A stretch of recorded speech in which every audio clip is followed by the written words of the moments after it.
অসমীয়া বোলছবি প্ৰতিশ্ৰুতিয়ে এমাহ সম্পূৰ্ণ কৰাত বিশেষ অনুষ্ঠানৰ আয়োজন।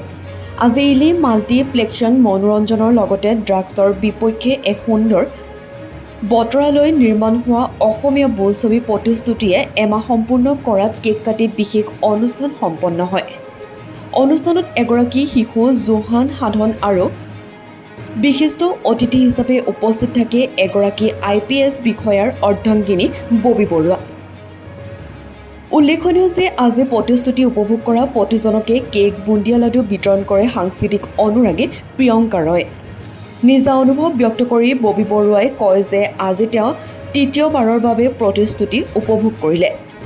সমীৰ ৰয়ৰ সামগ্ৰিক পৰিকল্পনাত সম্পন্ন হোৱা এই অনুষ্ঠান যোগে ছবিখনৰ প্ৰযোজনা নিয়ন্ত্ৰক সমীৰ শইকীয়াই উপস্থিতসকলক ধন্যবাদ জ্ঞাপন কৰি সকলোকে অসমীয়া ছবি উদ্যোগটিক উৎসাহিত কৰিবলৈ আহ্বান জনায়।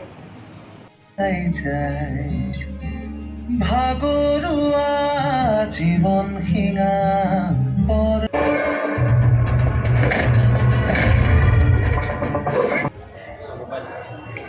ভাল চিনেমা বনাইছে, ভাল লাগিলে, ভাল হৈছে চিনেমাখন। বহুত মেছেজ আহিছে এইখন চিনেমাৰ পৰা, যুৱ প্ৰজন্মৰ কাৰণে বহুত মেছেজ আহিছে। চাব, ভাল হৈছে চিনেমাখন। আৰু ধন্যবাদ জ্ঞাপন কৰিছোঁ দুগৰাকী নতুন প্ৰজন্ম আছে, কেনে পালে চিনেমাখন চাই?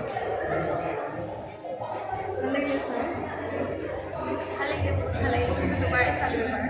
কি মেছেজ দিব বিচাৰিব? নতুন নিউ জেনেৰেশ্যনক কি মেছেজ দিব বিচাৰিব? এইবোৰ নিচা